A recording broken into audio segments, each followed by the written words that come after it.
Sumainyo ang Panginoon. At sumaiyo rin.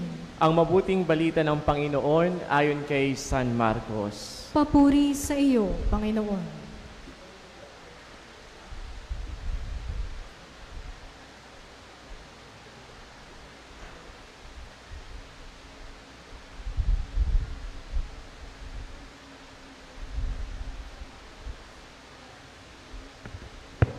Noong panahong iyon, pagbabalik ni Jesus mula sa lupain ng Tiro, dumaan siya sa Sidon at nagtuloy sa lawa ng Galilea, matapos tahakin ang lupain ng Decapolis. Dinala sa kanya ang isang lalaking bingi at utal, at ipinamanhik nila na ipatong sa taong ito ang kanyang kamay. Inilayo muna siya ni Jesus sa karamihan, at isinuot ang kanyang mga daliri sa mga tainga nito.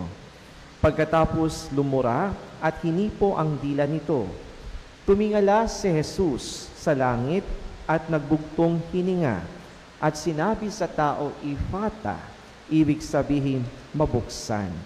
At nakarinig na ito, nawala ang pagkautal at nakapagsalita na ng malinaw. Sinabi ni Jesus sa mga tao na huwag ibalita ito kanino man.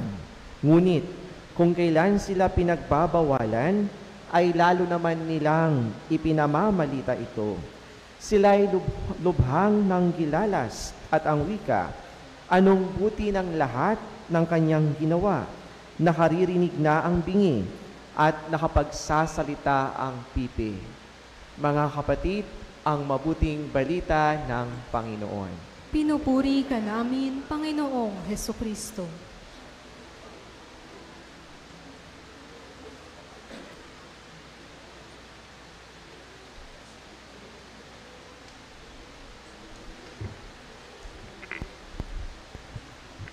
Isang magandang hapon po sa inyong lahat.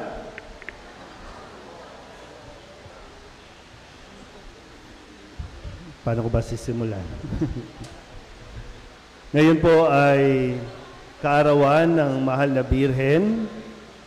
Ang tawag natin, Mother, tawag ng iba, Inay, o kung ano man po ang tawag ninyo. Pero siya po ay tumatayong nanay sa ating lahat, nanay na nag-uugnay sa atin, sa ating kapatid na si Jesus. At sa tuwing nagdiriwang ang isang ina, ang isang magulang, kahit ano pang regalo ang ibigay natin, wala nang hihigit o tutumbas pa doon sa malaman niya na tayo po ay sumusunod sa kanyang sinasabi, at ang kanyang sinasabi ay pakinggan natin si Jesus. Sa pagdiriwang natin, sa pag-alala natin sa kaarawan ng Mahal na Birhen, ito rin ay lagi napapaalala sa atin na magpasalamat sa Panginoon sa biyaya na ito na ibinigay sa ating lahat.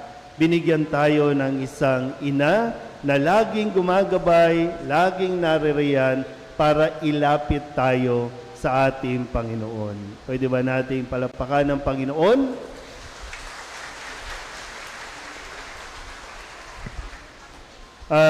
Ngayon, kung yung kanina na sinasabi ko po na ang mas gusto ng Mahal na Birhen na ihandog natin ay yung tayo po ay makinig sa kanyang anak na si Jesus, dahil ito ang magdadala sa atin sa langit. Ito ang magbibigay sa atin ng isang mas maayos na buhay sa mundong ito. Sa Ebanghelyo, narinig natin kung ano ang sinabi ni Jesus. Sabi niya, Ephata. Sabihin niyo nga po, Ephata. Parang marami bang bingi dito? Sabihin niyo nga po, Ephata. Bakit ko ba nasabing maraming bingi? Kasi kapag ang isang tao may problema sa pandinig, may problema din sa pagsasalita. So, Ephata, ibig sabihin, mabuksan. Dahil merong inilapit kay Jesus na isang taong bingi at utal o pipi. At hinihiling nila na ipatong ang kamay ni Jesus sa taong ito. At hindi naman po sila nabigo. Hinawakan ni Jesus ang tenga ng lalaking ito, ng taong ito, at hinawakan ng dila at nakapagsalita na dahil may narinig na itong taong ito. Muli, sabihin nyo nga po, Ephata. Medyo hindi ako magkasya dito.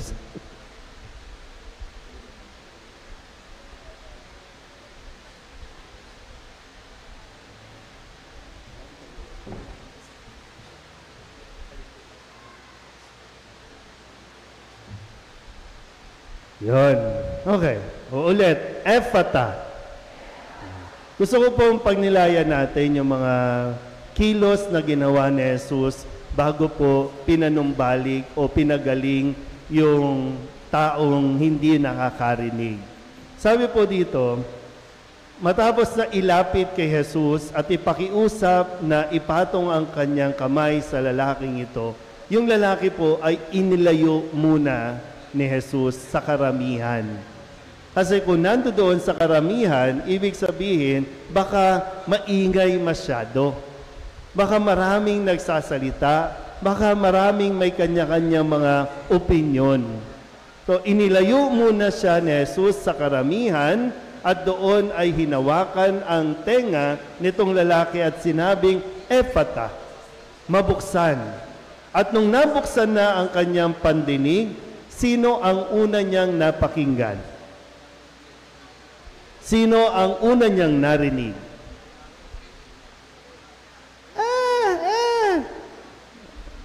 Ang daming bingi dito, no? Kaya kailangan talaga natin ng grasya ng Diyos na mabuksan talaga ang mga tenga natin. Kasi kadalasan, kapag nagsisimba tayo, hindi ko alam, no, kung bakit walang nagre-register sa ating mga isipan, bakit wala tayong naaalala ng mga sinabi ni Jesus. Pumasok tayo at lumabas ng simbahan na wala tayong baon. May problema kasi tayo sa pandinig. Kadalasan, ang gusto lang din natin pakinggan kung ano lang talaga yung masarap pakinggan. Pinipili natin. Sabihin nyo nga sa katabi ninyo, hindi ka bingi. Diba? Hindi tayo bingi. Kaya lang, ang problema, mas madali pang gamutin yung totoong bingi kesa sa taong nagbibingi-bingihan. Kasi kung anong narinig mo, yun ang lalabas sa bibig. Kaya nga, crucial po, no? Crucial yung sa sinapupunan pa lang, yung ang bata, no? Nasa tiyan pa lang ng nanay, crucial yung kung ano ang naririnig. Sabi po ng mga eksperto, nasa tiyan pa lang ang bata, nung nasa tiyan pa lang tayo, nagre-respond tayo. Kapag kinakausap tayo, no, na dinidikit ng tatay o kinakausap yung bata sa tiyan, naririnig ng bata ayan. Naalala niyo pa ba kung ano ang una ninyong narinig? Ha? Wala? Wala na maalala? Itong mga batang ito, ano ang una ninyong narinig? Yan. Yan yung problema natin, nakakalimutan na natin. At nakakatakot kasi wala eh. Hindi natin napapakinggan ang salita ng Diyos. Kasi kung lagi tayong nakikinig kay Jesus, ang lalabas sa bibig natin ay mga salita galing kay Jesus. So ngayon, ano ang napapakinggan natin?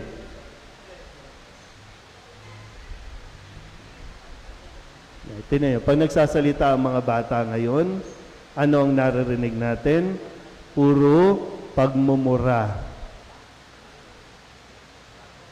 Hindi ko alam, no? Kung ano ba, naririnig ba sa mga magulang yung pagmumura? Naririnig ba sa mga magulang? Umagang-umaga, ano ang naririnig nila sa mga nanay? Sa mga tatay, nawala na yung mga panahon na ang mga magulang very sensitive and very responsible sa kanilang mga binibitawang salita. may mga pagkakataon pa tayo noon na kung sisigawan mo o magsisigawan kayo, kung hindi ninyo mapigilan ang damdamin ninyo, inilalayo ninyo ang bata.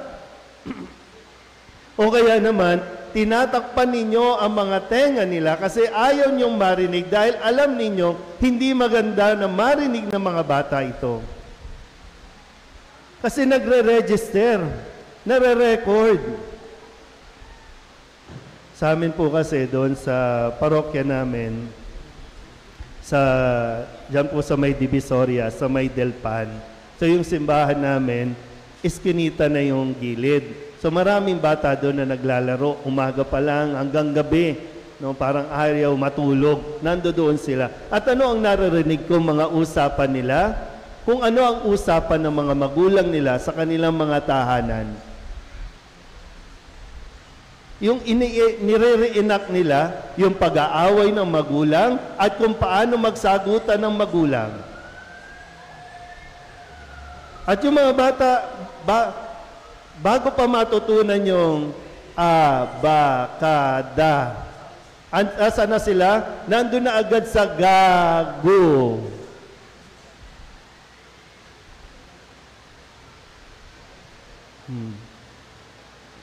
Hello. Aware pa ba tayo dito? Alam pa ba natin ito? Concern pa ba natin kung ano ang lumalabas sa bibig ng mga bata? Kasi sila na ang susunod sa inyo. Sila ang susunod sa atin. So paano natin ito maitutuwid? Kung gininormalize lang natin yung mga salitaan natin na nakakapagpababa ng pagkatao ng dangal. Hindi matutuwa ang mahal na ina niyan.